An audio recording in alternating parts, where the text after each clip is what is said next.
socket and wrench day, and I've got a lot of them, and they're a collection that's very old, and I don't know exactly if I have complete sets at this point. During the big clean out, I collected all of these sockets along with the ratchets and so forth. And these are various types of wrenches and, everything from crescent wrenches to open-ended wrenches. So I need a holder for these and these, but not all of them, just a set. The rest will be archived.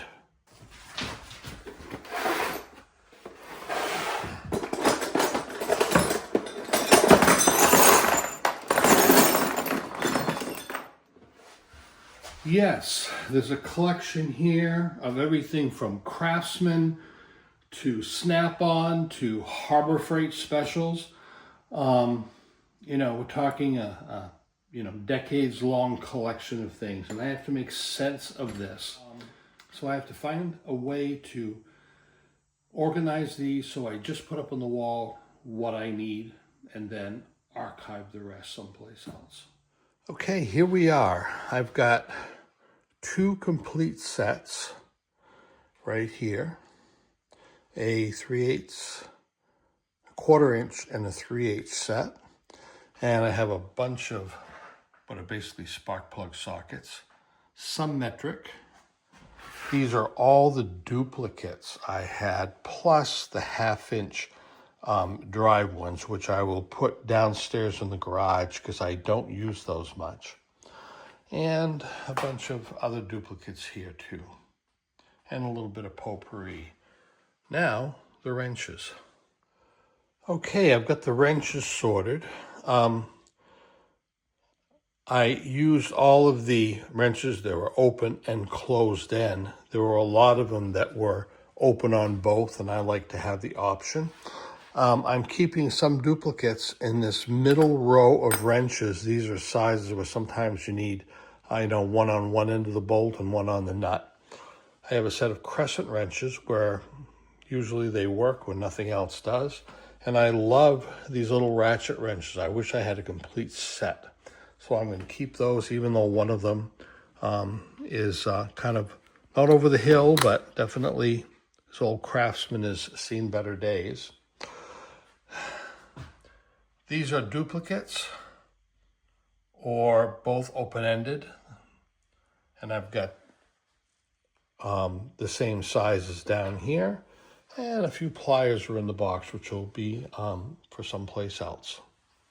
And still talking consolidation of space, instead of trying to put all of these on one board, what I'm going to do is make a 10-inch or a 3-inch wide one where these will slip in like this. And with these double ones, I'm going to need 10 slots, but I'm going to make about 12 in case I find some wrenches that fit in between here. These wrenches I don't use much, and they actually could go into storage someplace, but sometimes I do need them. And if I have room on the wall, I'll put them up, but I'm going to make a separate small block with a dowel to put these on, like that. It isn't something I need to use much, so if I need one, taking it off to get one underneath won't be much of an issue. And later on, if I find that I need more room on the board, I'll actually archive these in a drawer in case I need them.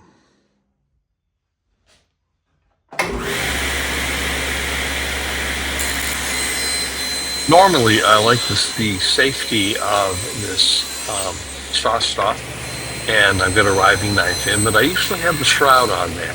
I try to use it whenever I can, but I've been making so many angled and partial groove cuts that I have to take it on and off all the time. So I'm trying to be very careful, and I've just left it off for this job.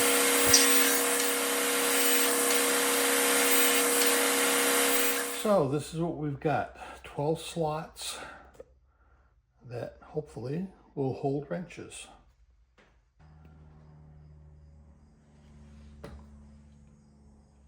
And a peg for those large free-hanging ones.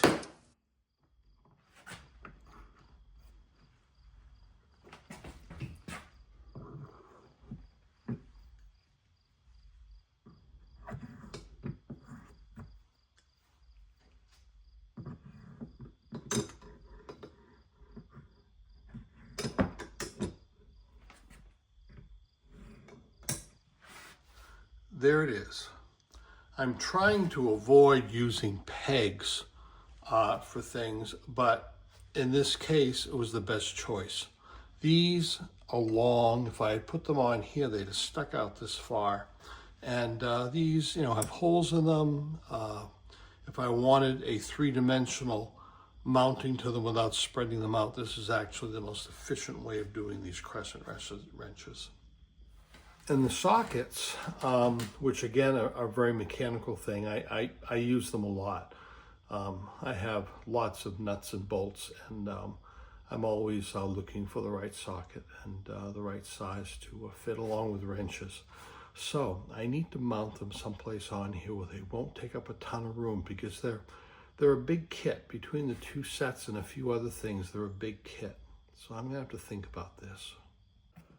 So tell me if this makes any sense. A unit 12 inches long, and it would have 1, 2, 3, 4 steps on it. So it would be built up like this with a board in the back, be able to hang it. And these steps are about 1 inch. This whole thing with the steps is 3 inches, with 5 inches with a board in the back. I would take the 3/8 inch sockets and put it on this step. The long 1/2 inch, put it here. The short 3/8, which are the longer drive, if you haven't figured that out, put it there. And then the short 1/2 inch and put them like that.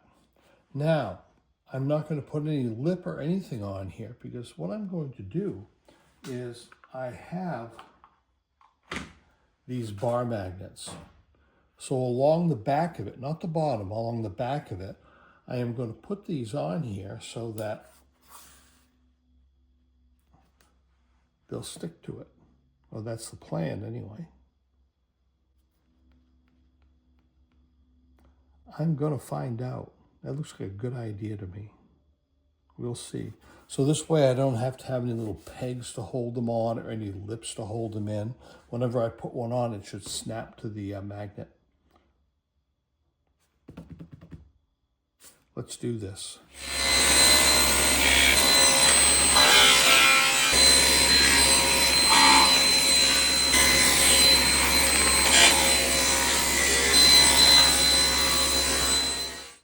And squaring them all off and cutting them to 12 inches in length.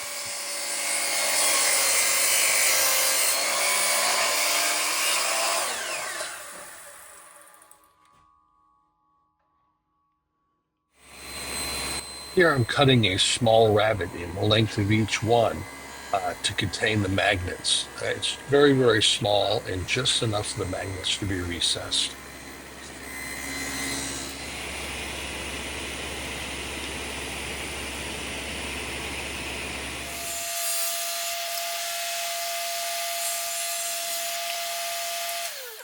The backboard contains one of the magnets, so I have to actually cut a slot to embed it.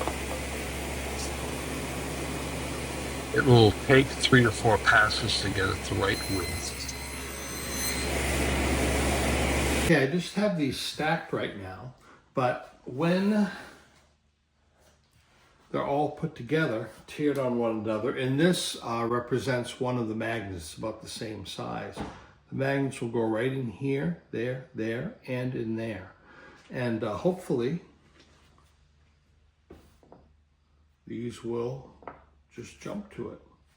And the shelf has plenty of room. I made them all the same size because, some sockets can be, whoops, haven't nailed it together yet. Some sockets can be pretty big.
Well, unfortunately, of my 8-foot bar of flat bar, I only have about 6 inches left, but I can still put this up. But this is going to be heavy. It's heavy right now without any sockets on it.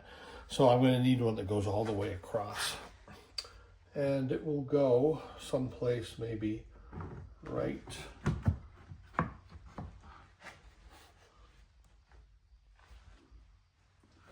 there.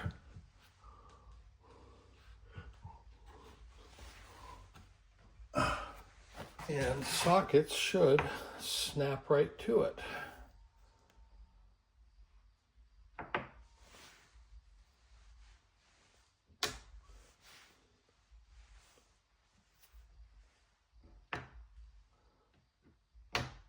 So they come off pretty easy, but they're not going to fall off. If I do this and just see, it's kind of goes right to it like that. Very cool, I think, anyway.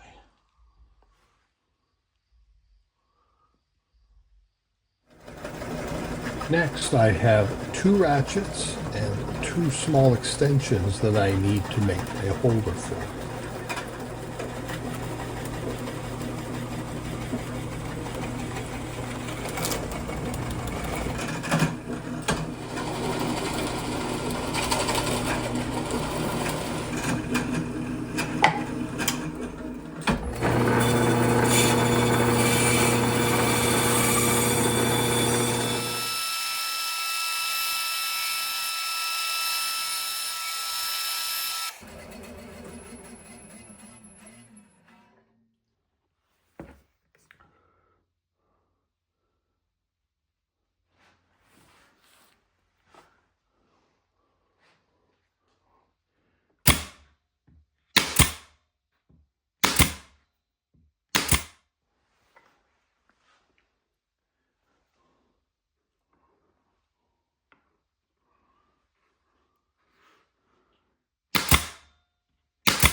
Here we are with something to hold pliers. There's going to be a wooden dowel going right through here, and with a little luck, either this way or this way, these pliers will sit right in here like this and like that. And I'm trying to get it so that I can get multiple pliers on here, maybe even have a lot of pliers, but basically I need a large pair, a medium-sized pair. I do have a small pair, but I rarely use them, and I need my needle nose pliers once in a while. I have vice grips, I have regular, what you think of as pliers, all kinds of stuff, but those will be archived until I need them. But for now, these will more than suffice for almost everything I do.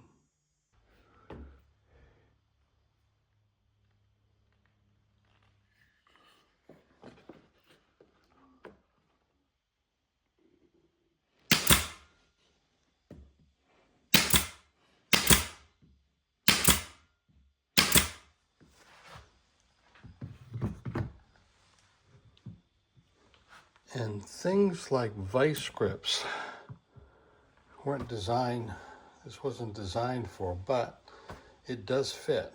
So I think I'll just leave them there. Normally I just need them for welding, but so they don't really belong on this wall, but I'll put them there anyway. And I can fit at least two more pair of pliers in there should I eventually find them or get some that I want to put there. If you go back a few videos, you'll notice that this file cabinet tipped over way back in one of the earlier videos and spilled everything in it. Took me forever to take it out. Everything was mixed up. It wasn't really sorted that good to begin with. Well, I have finally got it sorted. And here it is. If the drawer looks long, it's because it is. This file cabinet has a lot of nice drawers in it. They're locked in, and the base has something in it so that if I were to sit on this drawer, the file cabinet would not tip over. That's how heavy it is, and that's how much it's weighted. So, this is just a little diversion. And I picked up these bins off Amazon. They were like $16 for a huge stack of them. I have a lot more of them. And it's almost as if they were geometrically designed to fit like a jigsaw puzzle in this drawer. I have various bolts, and I don't sort things according to sizes because I just end up usually just picking through, finding something what I want, because usually I don't have a specific size in mind. I just need something to fit. These are the nuts that hopefully go with these, and a few packaged ones, kits that kind of came with things I put together, but I never had to use all of these, so I just kind of keep them together. This is anything that's pointing, anything from certain types of screws to, lag bolts. That's pointy stuff. This is for all my long stuff, and usually I have more of it than that. I do have some boxes, like you can buy the complete box of like 100 nuts. I do have a few of those, so I'm keeping those in their boxes. These are my snowblower shear pins. I don't want to lose them. I need to know where they are. Bigger bolts. This is just random stuff. Anything from lags to, I have a few bearings in here, some standoffs. All kinds of stuff, odds and ends. And these are a potpourri of washers. And I have a lot more stuff too, but I will sort it as I need to. And I have plenty of storage space for that kind of stuff. Drawers are starting to fill up with a variety of things. Most of them have the extras, the things that I don't want to throw away and I might need. I mean, anybody have a collection of screwdrivers, nut drivers? These are metric. Those are SAE. These are like T-wrenches.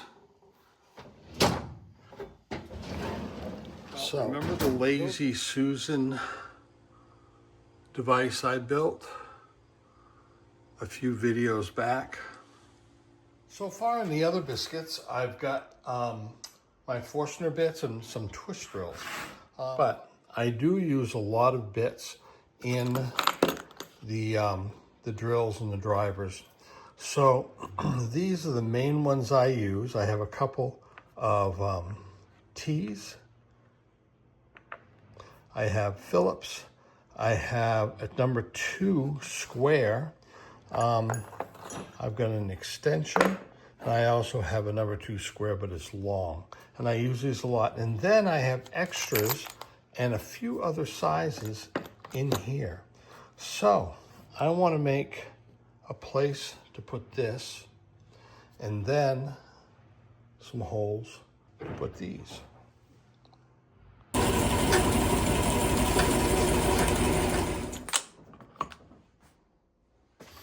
And I managed to get the rotating bit thing made, and there's the drills, and there's the Forstner bits. Here is the sockets on the magnets and the holder for the 2 of the sockets that I want to keep out, along with a couple of short extensions. But I have other ratchets and I have other extensions. Some are quite long, but I rarely use them. I've got some pliers in here, room for more. I don't use pliers too much, but when you need them, you need them. And of course, all of the wrenches. And the rest of the wall, which if you've been following along, you have seen. Well, I'm going to call an end to this video. And again, thank you for watching. It's only of interest to those people who might want to do some stuff like this. Maybe you get some ideas. I don't know. I know I get a lot of ideas online and from YouTube. So, till the next time, have a good day. Well, my pocketbook is empty and my heart is full of pain. I'm 1,000 miles away from home, just waiting for a train.